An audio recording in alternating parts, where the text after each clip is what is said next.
We are back. We are back. It is finally time for the Game Awards. We have the nominees. I haven't looked at the lists. I figured we can go through it together. We can see what looks good. Well, we just voted for president, so now let's vote for nominees, I guess. Okay, first up, we have Game of the Year, and it looks like they want to piss me off to start the stream. They want to piss me off. Four of these games look fine to be on here. Elden Ring Shadow of the Erd Tree is not a game. It is DLC for a game.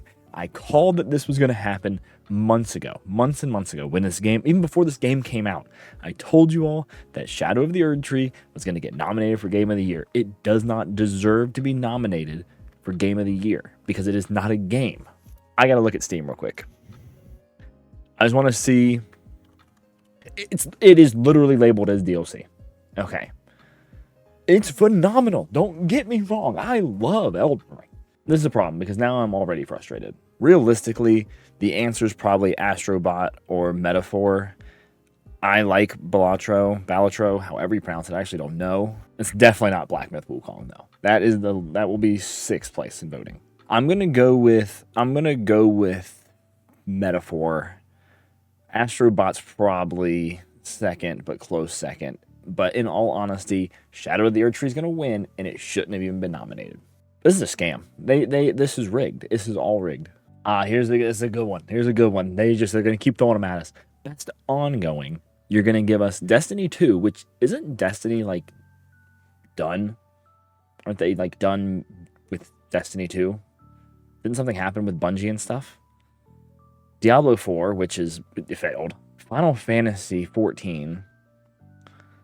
Fortnite, which is probably the winner here, or Helldivers, which people have forgotten about since March ended. I mean, let's be honest. Even people want to hate on it. It's probably Fortnite. The game continues to be at the top of the world. Yep, the Game Awards want to give me a stroke. They do. They want to cause me serious mental anguish and pain. Best indie game, and I don't see Nine Souls on the list. Maybe I'm misremembering. Let me go see real quick.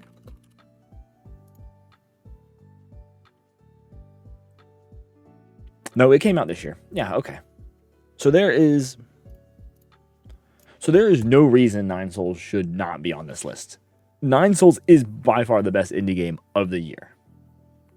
Behind it, Animal Well. Number 3, Balatro.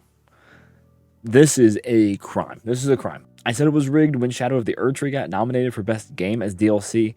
Best indie game not having Nine Souls up here is a crime. And if any of you haven't played that game, you must. That is, if you like great games, it's one of the best games I've played in a long time. Out of these choices, I have to go with Animal Well.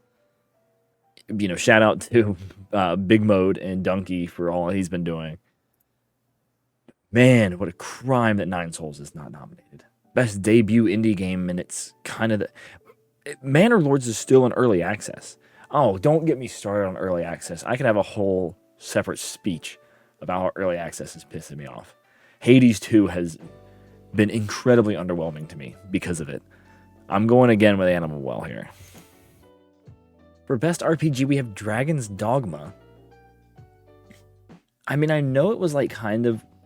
people enjoyed it, but didn't it have a lot of issues? And I could be misremembering. And I know Dragon Age just came out, but is Dragon Age not deserving of a spot here at least? Again, Shadow of the Erd Tree is not a game. I think Metaphor beats it anyway. I'm going Metaphor here. I'm for the best category. And, you know, for sure, definitely the most controversial category. Best sports and racing game. Let's see. We have 5 games that get remade every single year and are the same thing every single year. I'm new to tennis as a real sport, like playing it in real life. So I'm going to vote for that. It probably is F1. But really, this is just a travesty. Best multiplayer, and Call of Duty is on there. Honestly, I'm surprised Helldivers has been nominated as much as it has been. That was really early in the year, and I kind of would have thought that people forgot about it, or, you know, it didn't continue, it didn't have the longevity. I'm going to vote for it, because my only other option would probably be Super Mario here. But Helldivers 2, I mean, that was a movement, right? I mean, that was a time to be alive. That felt reminiscent of when Fortnite was released, in my opinion. This one, the best adaptation, might actually get 99% of the votes. Arcane is by far winning this, and it shouldn't even be close. I liked Fallout. Don't get me wrong. I liked Fallout. But I mean, this isn't even up for debate. Arcane's probably one of the best shows we've seen in quite a while. Most anticipated game seems like such a terrible category. Recognizing an announced game that has demonstrably illustrated potential to push the gaming medium forward. Death Stranding 2, Ghost of, not even going to try to pronounce it, Grand Theft Auto 6, Metroid Prime 4, and Monster Hunter Wilds. Could Grand Theft Auto have won this award for the last, 10 years? Because they've been talking about Grand Theft Auto 6 since then. I mean, explicitly because of that, and because it's not going to push the gaming medium forward, I'm not voting for it. Ghost of Yotei is supposed to be like the sequel to Ghost of Tsushima. I mean, it's going to push the gaming medium forward. Monster Hunter is going to be the same thing. I'm going to go Ghost here. It's either Ghost or Death Stranding. This is rigged, and it is by far the biggest crime, I think, besides Game of the Year here. One, I'm not on this list. How many subs do I have on YouTube now? 800? How many followers on TikTok?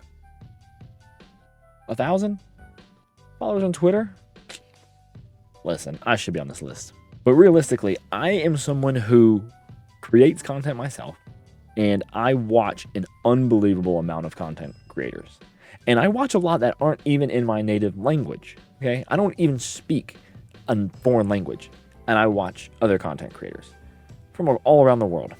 But I'm sorry that the US is one of the biggest demographics in streaming and has some of the biggest personalities in the world. The fact that I Show Speed or Kai Cenat or Iron Mouse are not on this list after their 2024, I'm sorry. All three of them should be above Queso, and I like Queso. I know Typical Gamer because I've seen him on Twitter. I don't even know really his content. And I know these people for sure have millions of followers. This list pisses me. This really, I don't know.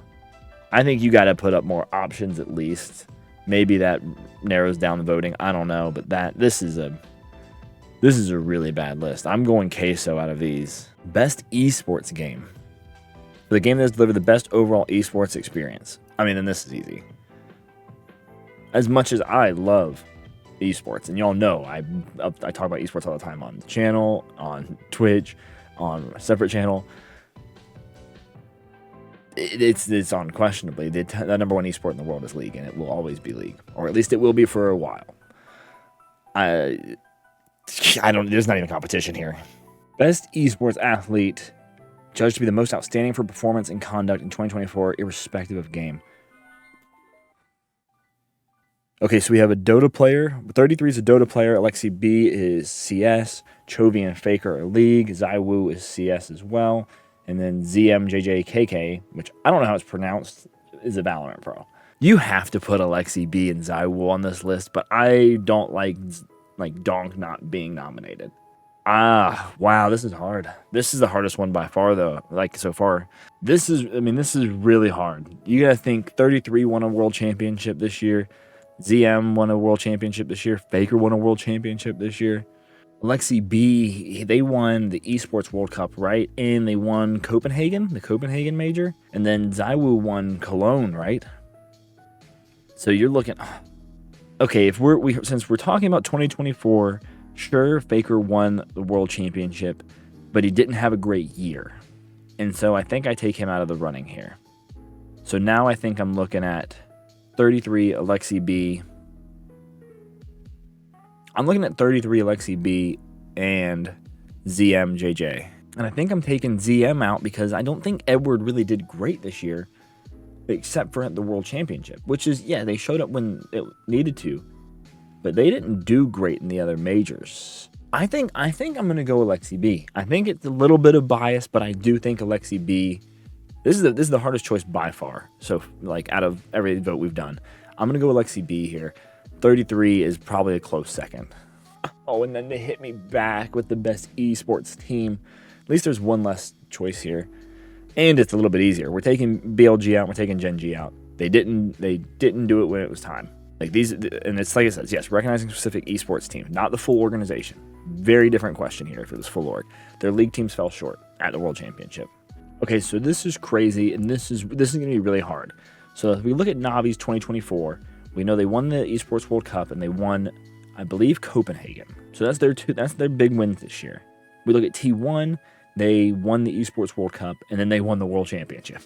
If we look at Liquid this year, I think they finished runner-up at the Esports World Cup, and then won the World Championship. I think we have to take T1 out of this voting here. T1 did not have a great 2024 overall. Yes, they peaked at the World Championship. They won the World Championship. That is an amazing accomplishment. But they didn't have a great time getting there. They barely made it to the World Championship and arguably shouldn't have made it. Yes, they did have an amazing run, and I'm very excited and proud of them, but like, I don't know. I think it's up to Navi and TL here. And I think I gotta give it to Navi. New game, like it's all them. I'm going Navi here. I'm going Navi. That's a very hard one. I'm going Navi, Liquid, T1. Top 3 there. Okay, and that's it. That's all the votes, at least for right now. It says it's rigged. It's rigged though. Some of those are absolute awful nominations and just shouldn't have been choices. I'm upset. I am upset. It is what it is. Don't know. Not the biggest fan of that. Really not the biggest fan of that. And I'm calling it right now. I'll say it again. Shadow of the Erdtree is winning quite a few awards, and it's DLC, and it shouldn't be nominated. It's rigged.